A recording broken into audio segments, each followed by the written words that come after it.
बढ़ती हुई वैश्विक जनसंख्या और लगातार कम होती खेती योग्य जमीनों की जोत ने आम आदमी को तो सोचने के लिए मजबूर ही कर दिया है। कृषि वैज्ञानिकों को भी नई तकनीकों और नवीन कृषि पद्धतियों की खोज के लिए गंभीर कर दिया है। जरूरतें लगातार बढ़ रही हैं और कृषि वैज्ञानिक लगातार खाद्यान्न और फल सब्जियों के बेहतर उत्पादन की दिशा में कार्य कर रहे हैं।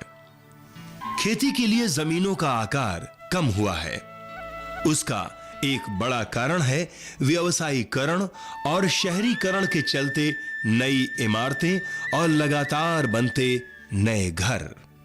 नए घरों के बनने से लोगों को छत तो मुहैया हो रही है, लेकिन ताजा फल सब्जियों की उपज और पूर्ति जरूरत के मुताबिक नहीं हो पा रही है। इन समस्याओं से निजात पाने के लिए कृषि वैज्ञानिकों ने एक नई तकनीक को खोजा है, जिसे हम हाइड्रोपोनिक्स या बगैर मिट्टी की खेती के नाम से जानते हैं। नई तकनीक हाइड्रोपोनिक्स या बगैर मिट्टी की खेती। किसान भाइयों, इस नई तकनीक की सहायता से फल या सब्जियों की खेती के लिए मिट्टी की जरूरत नहीं होती है।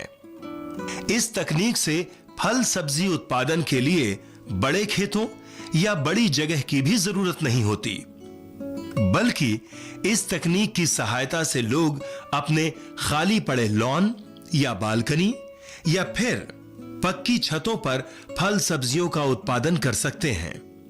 इस नई तकनीक की सहायता से रसभरी, स्ट्रॉबेरी, टमाटर, कद्दू, खीरा, मिर्च, धनिया, करेला और लौकी के अलावा विभिन्न प्रकार के साग भी उगा सकते हैं। किसान भाइयों, हाइड्रोपोनिक्स तकनीक से फल सब्जी उत्पादन के लिए नर्सरी तैयार करने का तरीका भी आम तरीकों से बिल्कुल अलग है। इस तकनीक में स्पंज के माध्यम से पौधों को उगाया जाता है। स्पंज को सोडियम, पोटेशियम और फास्फोरस के घोल के अलावा सूक्ष्म तत्वों जैसे बोरान और कैल्शियम के घोल से भिगो दिया जाता है। स्पंज के कटे हुए हिस्सों में नर्सरी के बीजों को डाल दिया जाता है और लगभग 6 से 7 दिनों के बाद पौधे स्पंज से निकालने लायक हो जाते हैं। किसान भाइयों, इस नई तकनीक में पौधों की रोपाई के लिए मिट्टी की जगह लोहे या प्लास्टिक की पाइप का प्रयोग किया जाता है। इन पाइप्स में बराबर दूरी पर छेद रूपी संरचनाएं काट ली जाती हैं। इन कटी हुई संरचनाओं में गिलास या प्लास्टिक के बर्तनों या छोटे गमलों को रखा जाता है। इन बर्तनों में नीचे की ओर कुछ छेद बने होते हैं। इन नन्हे पौधों को सहारा देने के लिए इन बर्तनों में पत्थर के छोटे छोटे टुकड़े डाल दिए जाते हैं। इन टुकड़ों के बीच में नर्सरी में उगाए गए नन्हे पौधों को सीधा करके रख दिया जाता है। रोपाई से पहले प्लास्टिक के पाइप में पौधों के लिए जरूरी रसायनों और पोषक तत्वों का घोल भरा जाता है। उर्वरक घोल में 250 लीटर पानी के साथ 3 kilogram mono potassium phosphate, 9 kilogram potassium nitrate, 15 kilogram calcium nitrate और 8 किलोग्राम मैग्नीशियम सल्फेट का मिश्रण होता है, जबकि पोषक तत्वों के घोल में 250 लीटर पानी के अलावा 300 gram boric acid, 50 gram copper sulphate, 500 gram iron sulphate और 200 ग्राम मैग्नीज सल्फेट का घोल होता है। इन पौधों के बड़े हो जाने पर इन्हें सहारा देने वाली झाड़ या जाल इत्यादि की जरूरत होती है। आइए और अधिक जानकारी लेते हैं वरिष्ठ वैज्ञानिक डॉक्टर आनंद अखिला से, जो सिंगापुर से इस आधुनिक तकनीक का अध्ययन करके आपके सामने लाए हैं।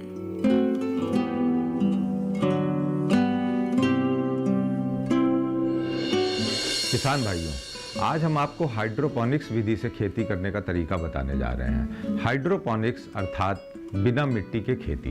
हाइड्रोपोनिक्स का जो तरीका होता है उसमें सिर्फ पानी में सब्जियां उगाई जाती हैं, और क्योंकि जो हम पारंपरिक हमारी सब्जी उगाने का तरीका है और फल उगाने के तरीके हैं, उसमें हम ज़मीन में बहुत से उर्वरक डाले जाते हैं, बहुत सी कीटनाशक डाले जाते हैं जो ज़मीन के जरिए से पौधों में अवशोषित होते हैं और ऊपर जाकर के वो अपना काम करते हैं। इस विधि से जो पारंपरिक पौधे हैं वो खासकर बेल वाले पौधों में बहुत ज़्यादा इसकी सफलता देखी गई है, जैसे लौकी, कद्दू, टमाटर और खीरा है या तरोई है। वो ऐसे पौधे जो सब्जियों के हैं जो कि बेल की तरह बढ़ते हैं और वो टट्टर पे या और दूसरे सपोर्ट के साथ लगाए जाते हैं, उनका जो है वो हाइड्रोपोनिक विधि से बहुत अच्छे तरीके से वो विकसित होते हैं। और फलों में यहाँ तक कि अनानास की भी खेती हाइड्रोपोनिक विधि से की जाती है। तो विशेष बात ये है कि एक तो इनका फार्म में बड़े स्केल पर भी ये पौधे लगाए जा सकते हैं, और जो घरों में जो लोग सब्जियां उगाते हैं, बालकनी में उगाते हैं या गमलों में उगाते हैं, उनके लिए भी ये विधि बहुत कारगर है, और वो जैसा चाहें उस तरीके का पदार्थ सब्जियों से प्राप्त कर सकते हैं। उनकी पौष्टिकता उसी तरीके से बढ़ सकती है। तो आइए मैं दिखाता हूं आपको कि प्रयोगशाला में किस तरीके से इन पौधों को बढ़ाया जाता है, उनको पाला पोसा जाता है। सबसे पहले एक फोम का टुकड़ा लेते हैं और उसमें छोटे छोटे कट लगा लेते हैं, और उन कट्स में जिस चीज़ को भी उगाना है, जैसे धनिया के बीज हैं या प्याज का पौध लगानी है, उस तरीके के बीज उसमें बो दिए जाते हैं, और उसमें फोम को पानी से एक स्प्रे से या फिर गिलास से भी डाल सकते हैं, और फोम को नम कर दिया जाता है, और उसको रोज़ थोड़ा थोड़ा पानी से मॉइस्ट रखा जाता है। इस तरह से इसको नमी देने के बाद छोड़ दिया जाता है, और जैसा भी हमने जो भी चीज़ लगाई है उनकी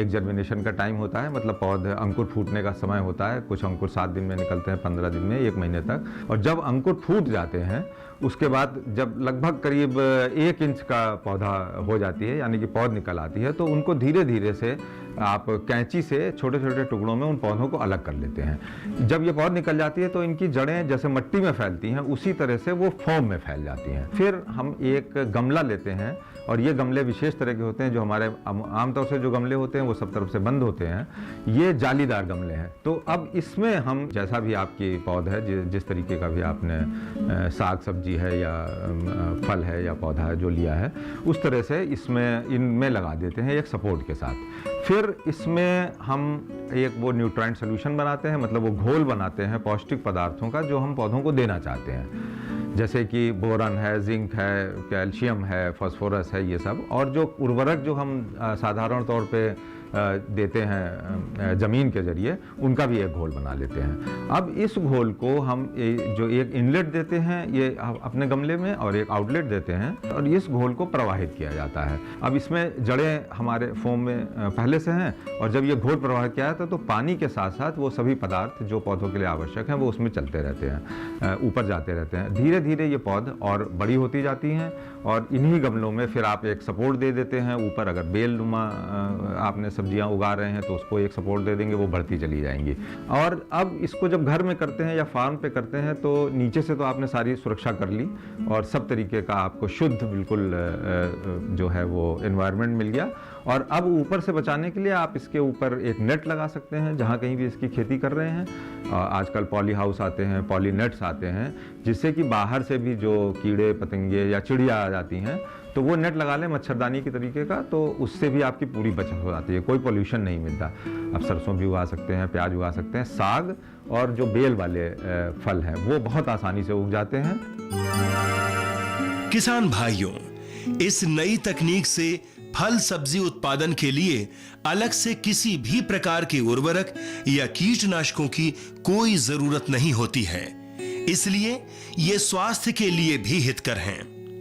इस नई तकनीक से किसान तो बेहतर उत्पादन प्राप्त ही कर सकते हैं, शहरों के लिए भी ये तकनीक फायदेमंद है। भारत में अनेकों तरह की जड़ी बूटियां या औषधियां पाई जाती हैं। इन्हीं औषधियों में से एक औषधि है पीपली। जय किसान, जय विज्ञान। हर गांव पर नजर, हर तकनीक पर पकड़। खबर मौसम की हो या हो हाट बाजार, दिखाएंगे देश की प्रमुख हलचल और खेती किसानी से जुड़ी हर बात। देखिए किसान समाचार रोजाना दोपहर 1:30 पर और शाम 7 बजे। जय किसान, जय विज्ञान।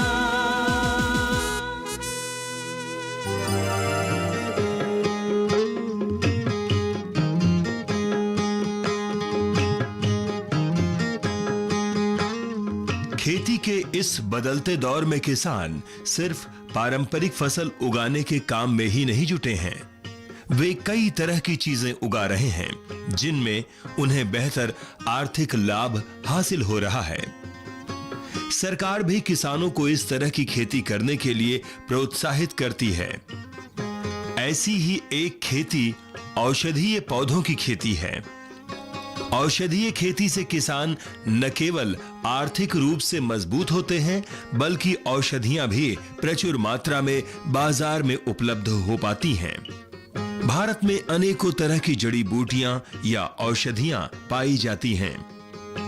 इन्हीं औषधियों में से एक औषधि है पीपली, जिसे पीपली, पीपर जैसे नामों से भी जाना जाता है।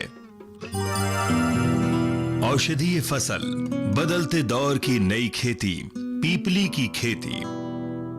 किसान भाइयों, पीपली के तने, जड़ और फल आयुर्वेदिक सिद्ध और यूनानी दवाओं के निर्माण हेतु उपयोग में लाए जाते हैं।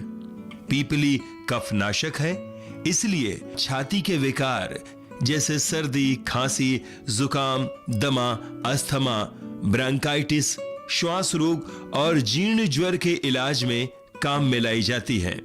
पीपली अग्नि दीपक होने की वजह से पाचन संस्थान के रोग, उदर रोग, प्रमेह, गुल्म, प्लीहा, शूल, यकृति, वायु विकार, पेट का फूलना, अपच, मूत्र रोग, पीलिया, पेचिश, कृमि को दूर करने और सूजन जैसी बीमारियों में भी उपयोग में लाई जाती है। किसान भाइयों, पीपली मुख्य रूप से 2 प्रकार की होती है, बड़ी और छोटी।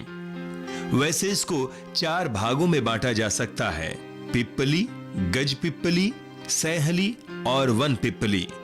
तमिलनाडु की अन्नामलाई पहाड़ियों और असम के चेरापूंजी से लेकर इसकी खेती आंध्र के विशाखापत्तनम जिले के पहाड़ी इलाकों में भी की जाती है। किसान भाई पीपली की खेती के लिए वैज्ञानिक विधि और उन्नत सलाहें और पीपली की उन्नत प्रजातियां जैसे नानसारी चिमाथी और विश्वम का चुनाव कर सकते हैं। कृषक बंधुओं, पीपली की खेती के लिए लाल मिट्टी मिश्रित बलुई दोमट और अच्छे पानी के निकास वाली भूमि अच्छी होती है। वैसे काली, मध्यम या भारी बलुई मिट्टी में भी अगर जल निकास अच्छा है तो इसकी खेती खूब होती है। इसके लिए सिंचाई व्यवस्था का अच्छा होना बहुत जरूरी है। नमी युक्त जलवायु इस पौधे की खेती के लिए अच्छी होती है।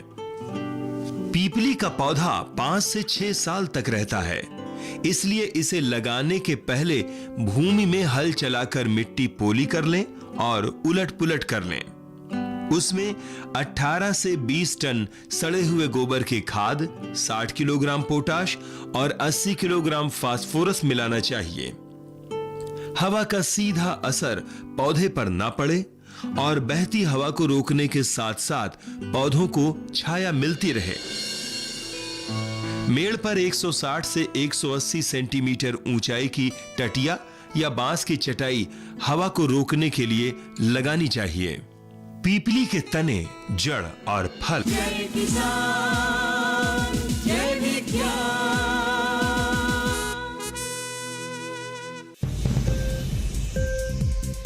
उपज के भाव ताव, आवक का हाल चाल, आयात निर्यात पर पैनी नजर, जानकारों की सटीक सलाह, सिर्फ मंडी खबर में सोमवार से शनिवार सुबह 8:05 पर। जय किसान जय विज्ञान। मेड़ पर 160 से 180 सेंटीमीटर ऊंचाई की टटिया या बांस की चटाई हवा को रोकने के लिए लगानी चाहिए। फरवरी या मार्च के माह में पौधशाला हमेशा छाया में तैयार करनी चाहिए। इन थैलियों में एक दिन बाद पानी मिला देना जरूरी होता है। इस तरह तैयार किए गए पौधे जुलाई माह में खेत में रोपण के लिए तैयार हो जाते हैं। रोपाई के लिए 450 गुणे 150 सेंटीमीटर आकार की क्यारियां तैयार करनी चाहिए। इसमें 60 गुणे 60 सेंटीमीटर अंतराल पर छोटे रिज और फरो नालियां बनानी चाहिए। हर रिज पर 30 सेंटीमीटर अंतर पर हादगा या एरंड के पौधे लगाने चाहिए। इन पौधों की जड़ के पास 15 सेंटीमीटर अंतराल पर 3 से 4 छोटे कलम या जड़ों द्वारा तैयार किए गए पीपली के पौधे लगाने चाहिए। रोपाई के तुरंत बाद हर दिन और 20 दिन के बाद प्रति सप्ताह एक बार सिंचाई करनी चाहिए और प्रति एकड़ 20 किलोग्राम नाइट्रोजन, 16 किलोग्राम स्फुर और 30 किलोग्राम पोटाश देने से पौधा जल्दी बढ़ता है। रोपाई के 45 से 50 दिन बाद प्रति एकड़ 40 किलोग्राम डाई अमोनियम सल्फेट देना चाहिए। यह पूरी रासायनिक खाद की मात्रा और प्रति वर्ष 8 टन गोबर की खाद हर साल देकर पौधों की जड़ से निकली हुई मिट्टी संवारना जरूरी होता है। भूमि की पानी पकड़ने की क्षमता के अनुसार गर्मी में 3 से 4 दिन बाद और जाड़ों में 7 से 8 दिन बाद सिंचन करते रहना चाहिए। किसान भाइयों, ध्यान रखना है कि भूमि निरंतर गीली रहे पर पानी न रुके। पीपली के पौधों पर बरसात में ब्लाइट, सफेद धब्बे या करपा रोग आने की संभावना रहती है। इस रोग की रोकथाम के लिए 2 से 2.5 ग्राम प्रति लीटर बोर्डो मिश्रण या ब्लामटाक्स छिड़कना चाहिए। मिली बग नामक कीड़ा या हेलोपिटल्स की इल्लियां दिखाई दें तो अंतरु प्रवाही कीटनाशक छिड़कना चाहिए।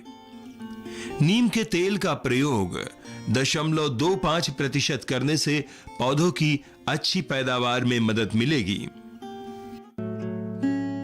किसान भाइयों, रोपाई के 4 से 6 माह में इन पौधों पर फूल आने लगते हैं और आगे 1.5 से 2 माह में फल काले होने लग जाते हैं।